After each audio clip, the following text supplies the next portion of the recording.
আমরা মনে করছি ওনার দ্রুত পদত্যাগ করা উচিত। সাম্যকে যেরকম উপযুক্ত ছুরিকাঘাত করে হত্যাকাণ্ডের শিকার হতে হয়েছে, এটি শুধু উদ্বেগ এবং দুঃখজনক কোনো ঘটনা নয়, বরং এটি সামগ্রিকভাবে দেশের যে আইন শৃঙ্খলার যে চরম অবনতি সেটিকে চোখে আঙ্গুল দিয়ে দেখিয়ে দিচ্ছে। এই ঘটনা এটি শুধু এর প্রথম নয়। আমরা ঢাকা বিশ্ববিদ্যালয়ে এর আগে আপনি দেখেছেন একই ছলে এরকম তোফাজ্জলকে পিটিয়ে হত্যা করেছে। এর আগে আপনি দেখেছেন যে আমাদের বেসরকারি বিশ্ববিদ্যালয়ের একজন একনিষ্ঠ কর্মী পারভেজকে ঠিক একই কায়দায় ছুরিকাঘাত করে হত্যা করা হয়েছে। সুতরাং আপনি দেখবেন যে ছাত্রদলের যে পারভেজ যে হত্যাকাণ্ড এবং ঢাকা বিশ্ববিদ্যালয়ের আজকের যে হত্যাকাণ্ড শাহরিয়ার আলম সাম্য, দুইটি হত্যাকাণ্ডর কিন্তু মোটিভ খুবই একই, যে ছুরিকাঘাত করে তাদেরকে হত্যা করা হয়েছে। সুতরাং এটি পরিকল্পিত হত্যাকাণ্ড কিনা এটি আমরা আইন শৃঙ্খলা বাহিনীর কাছে আমরা জোর দাবি জানাচ্ছি যে এটি পরিকল্পিত হত্যাকাণ্ড কিনা সেটি খতিয়ে দেখার জন্য। এবং বাংলাদেশ জাতীয়তাবাদী ছাত্রদল যে একটি গণতান্ত্রিক আন্দোলনের মধ্যে রয়েছে, সেটি গত 15.5 বছর থেকে শুরু করে এখনও এই গণ অভ্যুত্থান পরবর্তী সময়ে সে আন্দোলনকে বাধাগ্রস্ত করতে কোনো শ্রেণী হয়তো বাংলাদেশ জাতীয়তাবাদী ছাত্রদলকে টার্গেট করতে পারে। সেই টার্গেটের অংশ হিসাবে এরকম হত্যাকাণ্ড হচ্ছে। আমরা বেসরকারি বিশ্ববিদ্যালয় ছাত্রদলের একনিষ্ঠ কর্মী পারভেজকেও একইভাবে আমরা দেখেছি হত্যাকাণ্ডের শিকার হতে হয়েছে। আজকে ঢাকা বিশ্ববিদ্যালয় স্যার এফ রহমান হলের সাহিত্য এবং প্রকাশনা বিষয়ক সম্পাদক শাহরিয়ার আলম সাম্যকেও ঠিক একইভাবে কুপিয়ে এবং ছুরিকাঘাত করে তাদেরকে হত্যা করা হয়েছে। সুতরাং দুইটি হত্যাকাণ্ডের মোটিভ খুবই কাছাকাছি।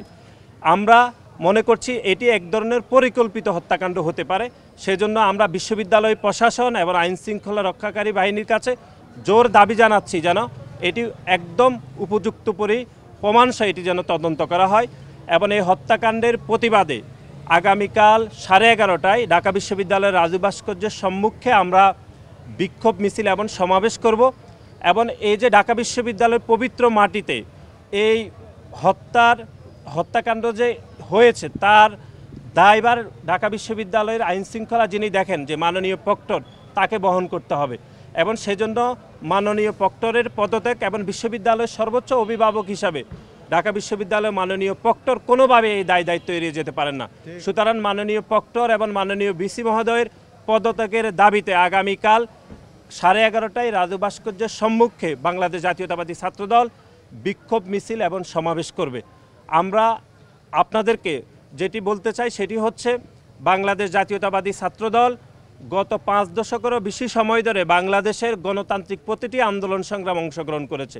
এবার জুলাই এবং আগস্টে আপনারা দেখেছেন এই যে আজকে যিনি হত্যাকাণ্ডের শিকার হয়েছেন শাহরিয়ার আলম সাম্য, তিনি ঢাকা বিশ্ববিদ্যালয় পবিত্র মাটিতে খুনি হাসিনার বিরুদ্ধে তিনি স্লোগান দিয়েছেন, পুলিশের সামনে তিনি আন্দোলন সংগ্রাম করেছেন। কিন্তু এই গণ অভ্যুত্থান সফলভাবে শেষ হওয়ার পরও তিনি আজকে ঢাকা বিশ্ববিদ্যালয়ের মাটিতে তিনি হত্যাকাণ্ডের শিকার হতে হয়েছে। এটি ঢাকা বিশ্ববিদ্যালয়ের প্রতিটি শিক্ষার্থীদের জন্য আমরা মনে করছি উদ্বেগের, এবং একই সাথে যে আমরা যারা ঢাকা বিশ্ববিদ্যালয়ের শিক্ষার্থী তাদের জন্য এটি চরমভাবে লজ্জার যে বিশ্ববিদ্যালয়ের প্রশাসন ব্যর্থ হয়েছে যে তার শিক্ষার্থীদের নিরাপত্তা নিশ্চিত করতে। সুতরাং আগামীকাল যে বিক্ষোভ সমাবেশ, সেই বিক্ষোভ সমাবেশে বাংলাদেশের সাধারণ শিক্ষার্থীদেরকে, বিশেষ করে ঢাকা বিশ্ববিদ্যালয়ের সাধারণ শিক্ষার্থীদেরকে আমরা এই বিক্ষোভ মিছিল এবং সমাবেশে আমরা প্রতিবাদে আমন্ত্রণ জানাচ্ছি। এবং ঢাকা বিশ্ববিদ্যালয়ের প্রতিটি মাটিকে যদি নিরাপদ রাখতে হয় তাহলে আমরা মনে করছি এই ভিসি এবং এই প্রক্টরের অবশ্যই দ্রুত পদত্যাগ করা উচিত বলে আমরা মনে করছি।